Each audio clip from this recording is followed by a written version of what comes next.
మాజీ సీఎం కేసీఆర్ కూతురు పార్టీ నుండి బయటకొచ్చింది. తర్వాత ఎమ్మెల్సీ పదవికి రాజీనామా కూడా చేసింది. బయటకొచ్చి పోరాటం చేస్తాం, మా పార్టీలో జరిగినటువంటి అక్రమాలు కావచ్చు, కుంభకోణాలన్నీ బయట పెడతా అంటూ కూడా ఖచ్చితంగా ఇప్పుడు అసెంబ్లీ నుంచి ఒక మహిళలా బయటకెళ్తున్నాం, మళ్ళీ మహాశక్తిలా కూడా అసెంబ్లీకి వస్తా అని చెప్పేసి పెద్ద ఎత్తున కూడా అక్కడ ఒక ప్రమాణం చేసి వెళ్ళిన పరిస్థితి. ఎట్లా చూడొచ్చు అన్న? మీ అభిప్రాయం ఏందన్న ఆ కవిత విషయం? ఇప్పుడు కవిత కేసీఆర్ ఎన్ని మాయమాటలు చెప్తాడో కవిత కూడా అన్ని మాయమాటలు చెప్తుంది. సేమ్ ఇప్పుడు ఇత్తు ఒకటి పెడితే చెట్టు ఒకటి కాదు కదా. కవిత జుట్టులో కేసీఆర్ జుట్టులో పుట్టిందే కవిత. కాబట్టి ఇప్పుడు కేసీఆర్ అన్ని మాయమాటలు చెప్పి ప్రజల్లోకి వచ్చిండు, అధికారంలోకి వచ్చిండు, ప్రజల్ని మోసం చేసిండు. ఇవాళ ఈమె కూడా మరి నీవు నిజంగా చిత్తశుద్ధి ఉంటే, ప్రజల మీద చిత్తశుద్ధి ఉంది, బీసీల మీద చిత్తశుద్ధి ఉంటే, నువ్వు గతంలో నువ్వు బీఆర్ఎస్ పార్టీ అధికారంలోకి ఉన్నప్పుడు నువ్వు ఎందుకు మాట్లాడలేకపోయినావు?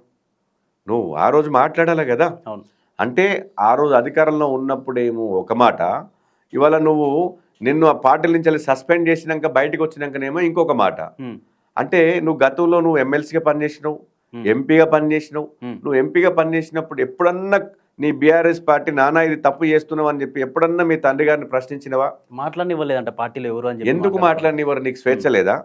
నువ్వు మాట్లాడిన ఢిల్లీ దాకా పోయి లిక్కర్ స్కామ్ చేసినవా? నువ్వు నీకు పార్టీలు అంత స్వేచ్ఛ లేంది, నీ అధికారం నీ గవర్నమెంట్లో నీకు అంత స్వేచ్ఛ లేంది, ఇంత అవినీతి కుంభకోణం ఎట్లా చేసినావు? నీకు స్వేచ్ఛ ఉంటేనే కదా నువ్వు ఢిల్లీకి పోయి లిక్కర్ స్కామ్ చేసింది.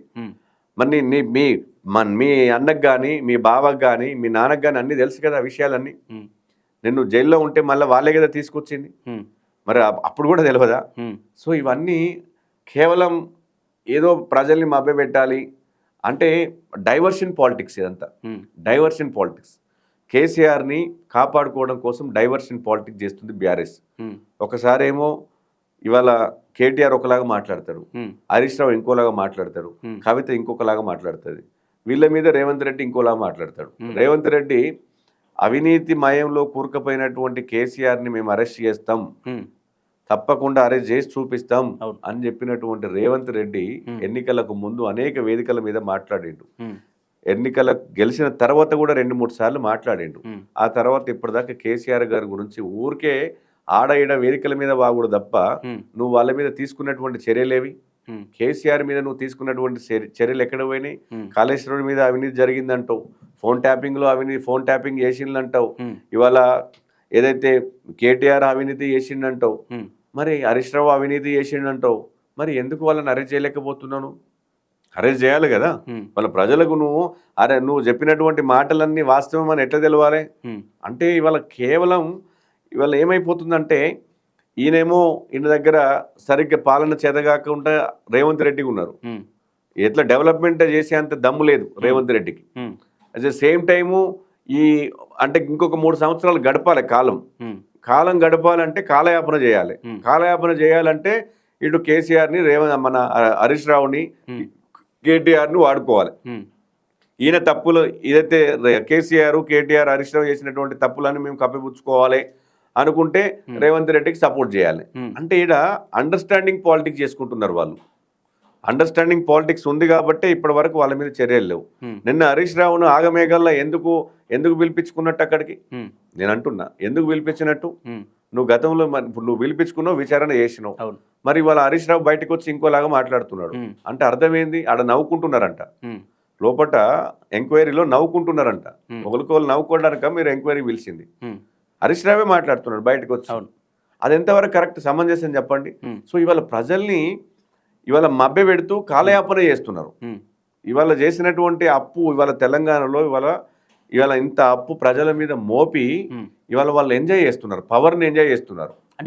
వాళ్ళని జైల్లో వేస్తే కాంగ్రెస్ పార్టీకి ఏమైనా మైనస్ అయ్యి బీఆర్ఎస్ పార్టీ మళ్ళీ పుంజుకునే అవకాశం ఉందని ఏమైనా ఆలోచిస్తున్నాను అనుకోవచ్చు ఈ విషయంలో? నీకు ప్లస్ మైనస్ అయితే నీకు అధికారం ఎందుకు ఇంకా? అంటే నువ్వు అంతిమంగా ఏంది, నువ్వు అధికారం కోసమే కదా నీ ఆరాటం. అంటే నువ్వు ప్రజలకు కావాల్సినటువంటి విధానంలో నువ్వు ఉండవు, ప్రజాస్వామ్య పద్ధతిగా నువ్వు ఉండవు. నీకు కావాల్సిందే అధికారం కోసం కాబట్టి ఇవన్నీ ఆటలు. అంటే ఇవాళ బీఆర్ఎస్ పార్టీ కాంగ్రెస్ పార్టీ కేవలం అధికారం కోసం ఎంతటికైనా దిగజారుతుంది. అందుకే చెప్తున్నాం ప్రజలకు, ఇవి 2 పార్టీలు మోసపూరితమైనటువంటి పార్టీలు కాబట్టి భారతీయ జనతా పార్టీకి అవకాశం ఏమంటున్నాం. ఇవాళ కవిత కూడా మోసపూరితమైనటువంటి మాటలే మాట్లాడుతున్నది. నువ్వు నిజంగా ఆ రోజు బీసీల గురించి మాట్లాడేది ఉంటే చాలా బాగుంటుండే. ఆ రోజు ఉద్యమకారుల గురించి మాట్లాడుతుంటే బాగుంటుంటే కేసీఆర్ ఉద్యమకారులందరినీ విస్మరించండి ఆ రోజు. ఇలా ఉస్మానియా యూనివర్సిటీ వేదిక మించెల్లి అనేక విశ్వవిద్యాలయ వేదికల మించెల్లి ఎంతో మంది యువత తెలంగాణ ఉద్యమంలో వాళ్ళు త్యాగాలు చేసిండ్రు. వాళ్ళ తోటి అన్నదమ్ములను ఓడగొట్టుకున్న వాళ్ళు ఉన్నారు. ఇవాళ అమరత్వాన్ని పొందినటువంటి అమరవీరుల కుటుంబాలు ఉన్నాయి. ఇవాళ వాళ్ళకి ఎవ్వరు కూడా న్యాయం చేయనటువంటి ఇవాళ నువ్వు బయటికి రాగానే ఇవాళ బీఆర్ఎస్ పార్టీల ఉద్యమకారులను విస్మరించిందంటే నీకు ఆ రోజు ఎందుకు కనపడలేదు? నీ కళ్ళు నెత్తికెక్కినాయి ఆ రోజు?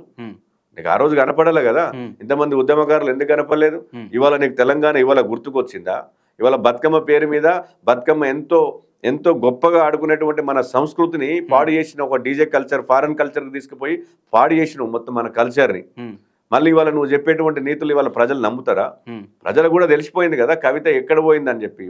ఇవాళ మన రాష్ట్రంలో మనది ఇవాళ ఇజ్జత్ పోయేటట్టు చేసినావు దేశవ్యాప్తంగా. ఇవాళ ప్రపంచ దేశాలు చూస్తున్నాయి ఇవాళ లిక్కర్ స్కామ్ని. ఇవాళ రాష్ట్రము దిగజారిపోయిందా లేకపోతే ఎట్లా డెవలప్మెంట్ అవుతుందో ఒకసారి అర్థం చేసుకోండి. అంటే నువ్వు అంతా మన అస్తిత్వాన్ని ఇవాళ దిగజార్చే విధంగా నువ్వు చేసినటువంటి విధానము మళ్ళీ ఇవాళ నువ్వు ప్రజలకు వచ్చి నీతి సూత్రాలు చెప్తా అంటే ప్రజలు నమ్ముతారా?